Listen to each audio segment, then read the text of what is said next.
This is Democracy Now!, democracynow.org. I'm Amy Goodman as we continue to look at the U.S. Israeli war on Iran. Israel's mobilized 100,000 reservists as it threatens to reinvade Lebanon. Lebanon's health ministry says at least 31 people have been killed, nearly 150 wounded since Israel launched renewed airstrikes on Beirut suburbs and other parts of Lebanon on Sunday. Tens of thousands of residents of southern and eastern Lebanon were seen fleeing their homes after Israel ordered people in nearly 50 villages to evacuate. Israel's military says its renewed war on Lebanon comes in response to missiles and drones fired by Hezbollah in retaliation for the assassination of Ayatollah Ali Khamenei. They were Hezbollah's first major violations of a ceasefire that took effect in November 2024. During that time, the UN peacekeeping force in Lebanon, known as UNIFIL, documented more than 15,000 ceasefire violations committed by Israel. Israeli police say 9 people were killed after an Iranian missile attack on the central city of Beit Shemesh. Another strike killed a woman in Tel Aviv. This is Israeli Prime Minister Benjamin Netanyahu speaking Sunday. We are in a campaign in which we are bringing the full force of the IDF, as never before, to ensure our existence and our future. But we are also bringing into this campaign the assistance of the United States, my friend, U.S. President Donald Trump, and the U.S. military. And this combination of forces enables us to do what I have long hoped to do for 40 years, to strike the terror regime decisively. That is what I promised, and that is what we will do. We're joined right now by Ori Goldberg, an Israeli political analyst, scholar in Tel Aviv, written extensively on Iran, Israel, and the relationship between religion and politics in the Middle East. Ori, thanks so much for being with us again. You were there for our special broadcast on Saturday. Can you talk about the response on the ground right now in Israel to the Israeli-U.S. attack on Iran, and then the response by Iran? Well, as far as the Israeli general population goes, there is a broad embrace of this attack. In fact, the consensus, which so far during the protests against the Netanyahu government has been shushed and actively repressed, is now surfacing with full strength. That is the alliance between the Israeli liberals and the Israeli right, the settlers, the religious elements in the government. They all seem to agree broadly and deeply that this war is inevitable, that it must be carried out right now, and that and Israel has absolutely no choice.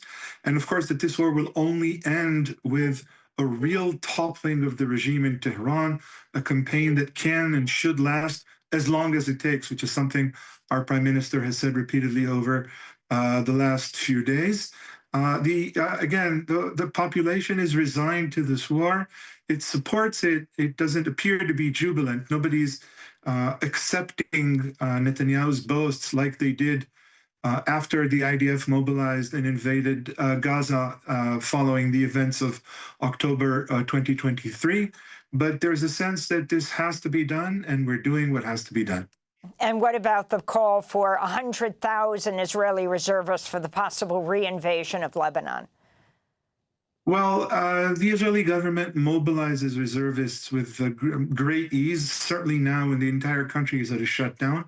It might have been a little more difficult had the country been in full working mode, but it most certainly is not. Most Israelis are shuttling between shelters and taking care of kids who are home from school, as the educational system is not working either. Mobilizing 100,000 reservists, as I said, is not that difficult. Will Israel invade Lebanon? Particularly when we hear that the Lebanese prime minister has officially declared that the government of Lebanon forbids Hezbollah from operating in any sort of military capacity from Lebanese territory. I doubt very much that we will see another invasion of Lebanon. Israel so far seems quite pleased to be attacking, bombing, killing, and destroying from the air, just as is the case with the United States in Iran. How many times have you been sent into shelter, Ori? On Saturday, I think it was, we were up to 12 by the time we spoke at about 1 o'clock in the afternoon. Yes, and then I think we got to about 20, but it hasn't really improved. The frequency has somewhat lessened, but we can get one sheltering order in place, then have it rescinded after 10 minutes, and then after 2 minutes, have it on again. Classically, overcompensation for the beginning of the Gaza quote unquote war. When the IDF and the Israeli state were caught completely unprepared. Now the powers that be here seem to have reached a decision that it's better to send the entire country into shelters than to have even one unnecessary casualty. Can you talk about the negotiations that were happening in Geneva around Iran's nuclear program, this happening in the midst of them as they were planning to continue this week? This is something that you've looked at continually. I'm not going to go off on a speculative tangent. I cannot corroborate this completely or positively, but to the best of my understanding, this was not the result of an operation meant to misdirect Iranian attention or meant to secure reasons for a preventive attack. If it was, then this isn't a preventive attack. If this has been planned for months and years, then there's no doubt that there's nothing preventive or legal about it. What I gather is that there was some convergence of intelligence. There was a realization that Iran's senior leadership was going to meet in a somewhat unprecedented fashion in Tehran. This is the sort of tactical intelligence at which Israel excels. The Israelis brought this to the attention of the United States. The forces were already in place because, again, moving forces is easier than sending them into an actual war. Same case for the United States as it is for Israel. So the forces were already in place, and all that was needed was the spark of that particular meeting where Israel and the United States believed that they could assassinate the supreme leader of the Islamic Republic. They succeeded, in everything that has happened since, pretty much, ever since the opening shock and awe, enhanced, as it were, has, I think, been learning and working in motion. Targets have been identified for months and years. There's no doubt that's the case. But any kind of coherent, consequent logic that would be apparent in such a program, any kind of final goal, any kind of vision as to what regime change might actually include, that does not seem to be a part of either the Israeli or the American working plan in Iran at the moment. And in fact, President Trump could declare victory whenever he so chooses. He's already assassinated the supreme leader. Israel could declare victory whenever it so chooses, but Israel over the past 2.5 years has become exceedingly greedy. It doesn't want to commit itself to anything.